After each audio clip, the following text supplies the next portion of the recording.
Shalom. Satu ketika Yesus berkata kepada orang-orang di sekitarnya di Yohanes 8 ayat 43, "Apakah sebabnya kamu tidak mengerti bahasaku? Sebab kamu tidak dapat menangkap firman-Ku." Ada yang namanya bahasa iman, ya. Speak God's language of faith. Berbicara bahasa dari Tuhan, yaitu iman. Dan kalau kita baca di Roma 10 ayat 17, iman itu muncul ketika firman kita dengar. Ya, faith comes by hearing. Pada waktu kita sedang mendengar firman, kemudian Roh Kudus menghidupkan firman itu, maka timbullah iman. Kemudian kalau kita lihat Mazmur 114, ini ayat 1-8 ya, tapi kita lihat ayat 4 ayat pertama saja.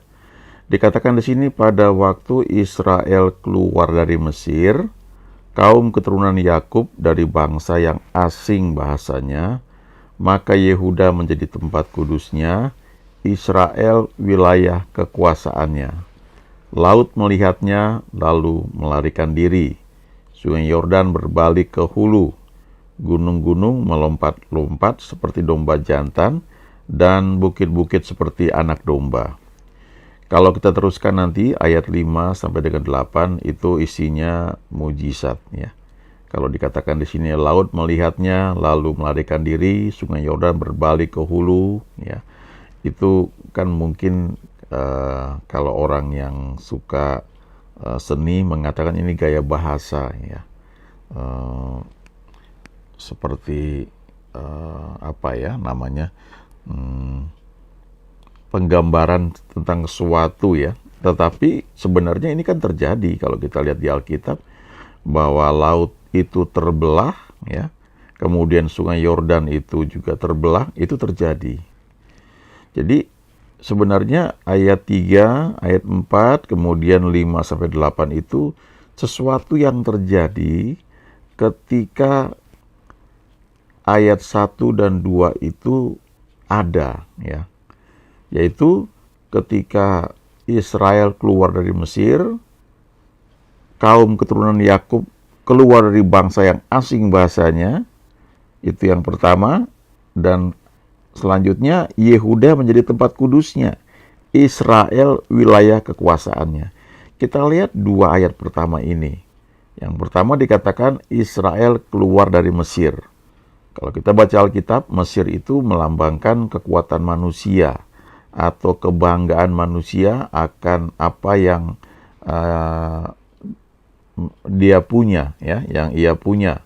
Kepandaian, mungkin kekuasaan, mungkin uang, power, dan sebagainya.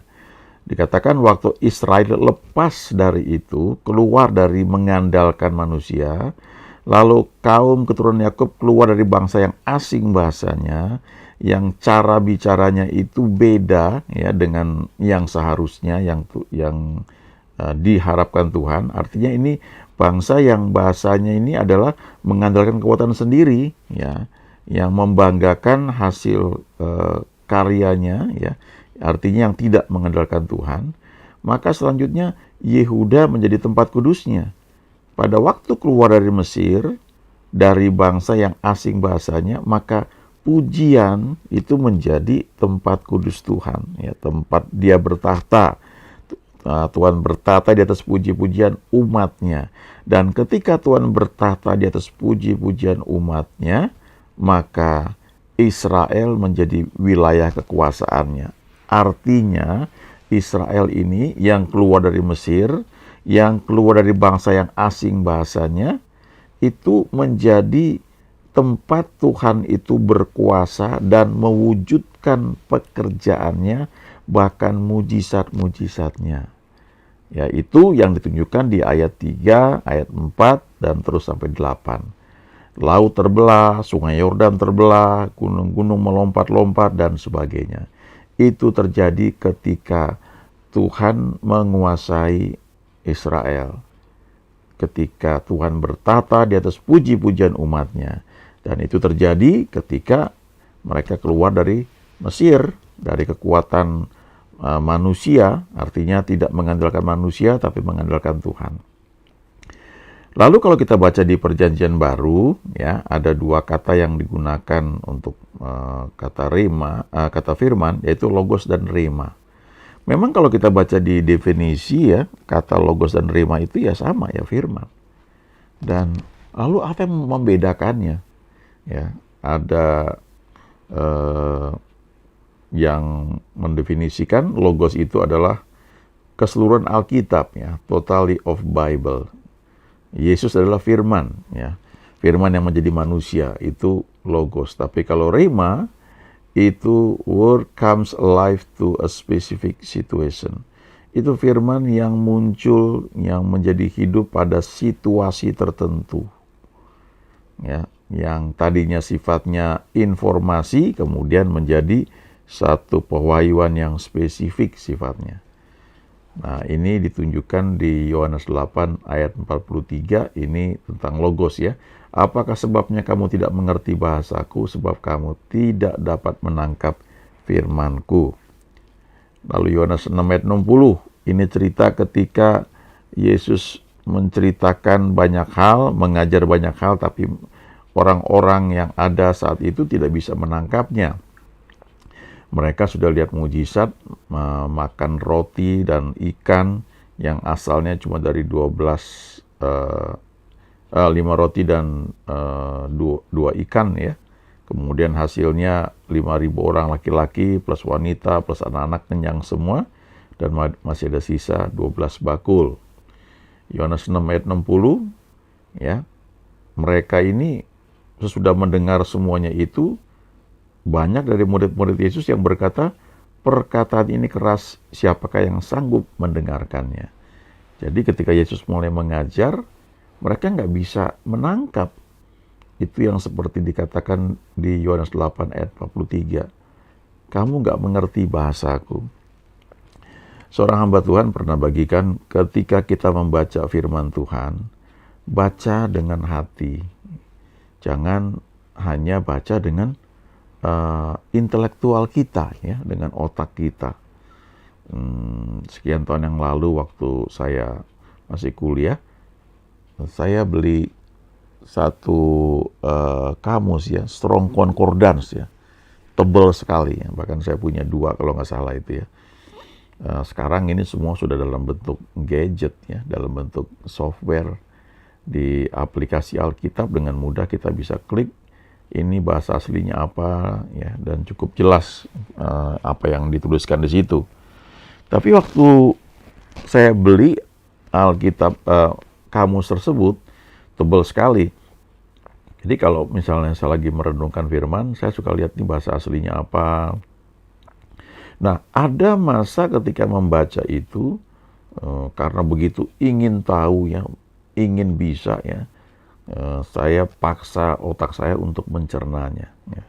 Jadinya saya mencari kecocokan, ya, cocokologi dan dan sebagainya lah gitu. Tapi belakangan saya belajar bagaimana mengizinkan Tuhan itu mengajar, ya. Itu kita teduh, ya, menyiapkan hati lewat pujian dan penyembahan, membuka hati, baru nanti dia bicara atau pewahyuan itu datang. Kalau rema, ya, di Yohanes 6 ayat 63, ini contohnya, ya. Rohlah yang memberi hidup, daging sama sekali tidak berguna. Daging itu termasuk diantaranya adalah kemampuan manusia, ya, untuk menangkap, berusaha mencerna dengan mungkin melihat bahasa aslinya, lalu membandingkan situasi, lingkungan, dan itu tidak berarti selalu salah, ya. Tetapi memang tidak bisa menangkap seperti yang memang Tuhan ingin sampaikan. Ada spirit behind the letters, ya. Jadi kita perlu membaca dengan hati. Nah, dikatakan perkataan-perkataan yang kukatakan kepadamu adalah roh dan hidup. Nah, ini dipakai, penerjemahnya memakai atau penulis Alkitab itu menggunakan kata rema. Jadi dia mau bilang bahwa ini perkataan yang spesifik ya, yang Tuhan sampaikan. Di sini ada satu penjelasan ya, dikatakan logos dan rema. Kalau logos itu pewahyuan yang tertulis dari Tuhan, tapi rema itu adalah pewahyuan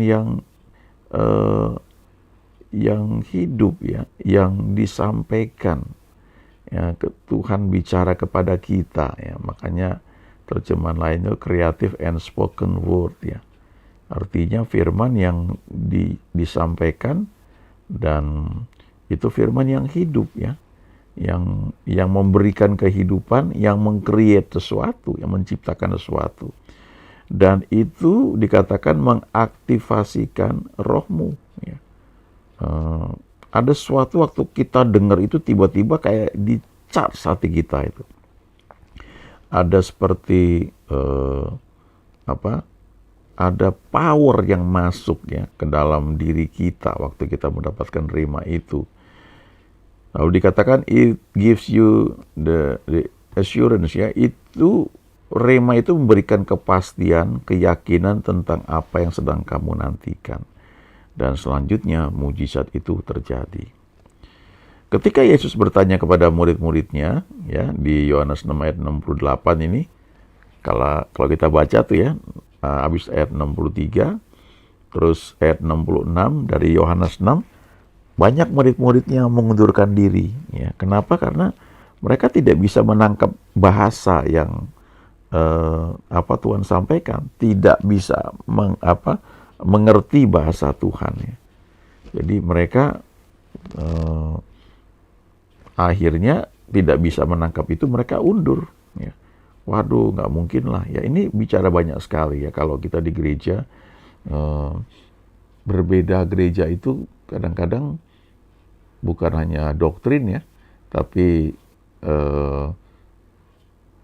beberapa bagian firman Tuhan itu bisa ditafsirkannya berbeda ya. Itu tentu wajar karena menyangkut pengalaman juga, dan terutama sejauh mana menangkap apa yang Tuhan sampaikan ya. Dan ketika ayat 68 ya, Yohanes 6 ayat 68 ini, ketika sebelum Yesus bilang, kalian gak mau pergi juga ya seperti yang lain itu? Lalu jawab Simon Petrus kepadanya, Tuhan, kepada siapakah kami akan pergi? Perkataanmu, dalam bahasa aslinya ini rema, adalah perkataan hidup yang kekal.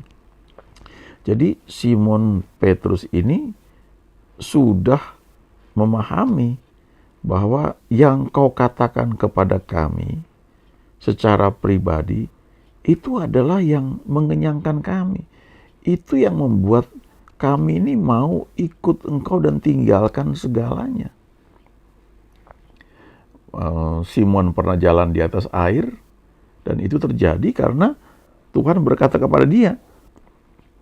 Ya, jadi Simon itu bisa jalan di atas air bukan karena kemampuan dia, tapi karena Tuhan berbicara kepada dia, ada firman langsung kepada dia, itu yang disebut rema, dan itu menimbulkan iman. Ya.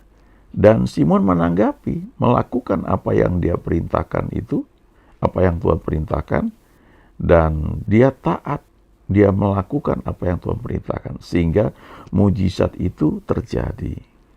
Kalau kita baca Matius 4 ayat 4 juga Tuhan Yesus mengatakan, manusia hidup bukan dari roti saja, tapi dari setiap rema.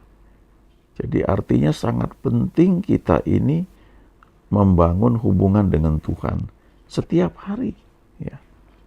Jangan hanya lagi butuh mujizat baru kita cari Tuhan, kita doa puasa, kita pengakuan iman berjam-jam ya.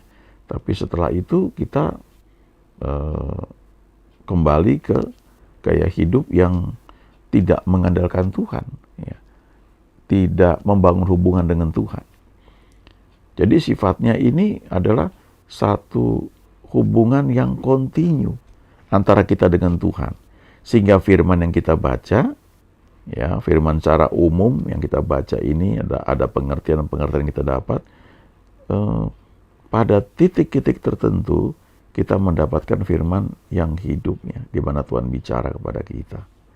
Kekristenan itu adalah soal hubungan, ya, soal relationship, bukan soal agama, tapi ini soal hubungan antara kita dengan Tuhan. Jadi bukan sekedar dilihat, oh KTP-nya Kristen, oh ke gereja, oh baca Alkitab, ya, oh bisa nyanyi pujian penyembahan, bisa ya. Bahkan ketika kita di mimbar mungkin jadi worship leader atau jadi singers, apakah kita menyanyi hanya karena kita bisa nyanyi, ataukah kita menyanyi dengan satu sikap karena kita kenal Tuhan secara pribadi, itu akan beda sekali. Ya. Demikian juga waktu kita menyampaikan firman Tuhan.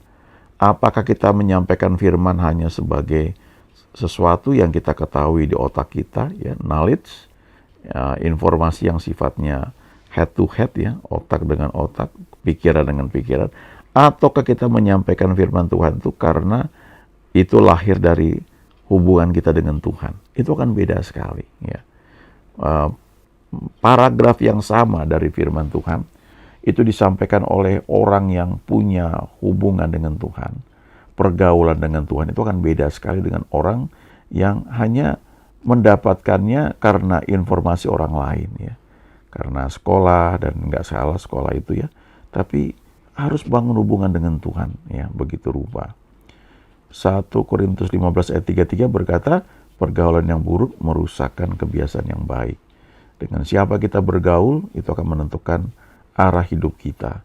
Kalau kita biasa bergaul dengan orang-orang yang memang kenal Tuhan, yang memang kalau dia bicara tuh, waduh, antusiasmenya menunjukkan bagaimana dia begitu mengagumi Tuhan, ya, itu akan ketularan, ya, kepada kita. Kita akan tertular. Saya ingat ada dulu seorang hamba Tuhan yang kalau dia cerita mengenai Tuhan itu, wow, ya, dia seperti cerita tentang ya sahabatnya, orang yang paling hebat, dan dia selalu kagum, dia begitu mengagumi. Dan saya lihat orang-orang seperti ini memang beda. Hamba Tuhan Catherine Kuhlman yang dalam pelayanannya ada jutaan orang sakit dia disembuhkan. Itu kalau dia cerita mengenai Roh Kudus, ya, itu begitu dia seperti cerita, ya, seperti apa ya, sangat membanggakan. Orang yang sedang jatuh cinta, ya, gitu, kalau cerita mengenai orang yang, ya, yang dia cintai itu, yang mengenai pacarnya, itu akan penuh dengan luapan emosi kekaguman, dengan satu kebanggaan. Dan itu beda sekali dengan orang yang hanya menceritakan dari sisi pengetahuan, ya. Ada kehidupan yang mengalir, ya, dari pribadi yang mengenal Tuhan. Itu sebabnya kita perlu jaga pergaulan kita. Nah, kalau kita bergaul dengan orang bijak, kita akan menjadi bijak. Tapi kalau kita berteman dengan orang bebal, ya, kita menjadi malang. Mazmur 1 mengatakan, berbahagialah orang yang tidak berjalan menurut nasihat orang fasik, yang tidak berdiri di jalan orang berdosa, dan yang tidak duduk dalam kumpulan pencemooh. Mungkin nasihat itu baik secara umum, ya, tetapi itu lahir dari orang yang tidak kenal Tuhan. Kadang-kadang itu memang berguna dan Tuhan bisa pakai, karena Tuhan bisa pakai siapa aja kan untuk bicara kepada kita. Tetapi kalau kita tetap dalam lingkungan seperti itu, kita sangat rugi sekali sebenarnya. Nah, sebaliknya kita perlu membangun satu hubungan lewat baca, renungkan firman itu siang dan malam, sehingga kita tidak hanya menangkap knowledge, ya, lewat otak kita, tapi kita akan menangkap spiritnya, spirit behind the letter, ya. Saya ingat, ya, saya ada hamba Tuhan yang karena dia mulai kenal Tuhan itu sebenarnya bukan di bangku sekolah, ya, yang belajar khusus, tapi karena kenal Tuhan secara pribadi. Ketika dia menceritakan mujizat-mujizat di Alkitab, itu beda sekali karena memang dia mengalami. Jadi walaupun kalimatnya mungkin nyaris sama dengan orang lain, tapi ada power yang keluar, ya, waktu dia ceritakan itu. Kenapa? Karena itu lahir dari hubungan dengan Tuhan. Ya, mari jaga hubungan kita dengan Tuhan. Setia baca firman tiap hari dan izinkan Tuhan bicara kepada kita, maka kita akan kenal Dia lebih dalam lagi. Haleluya. Amin.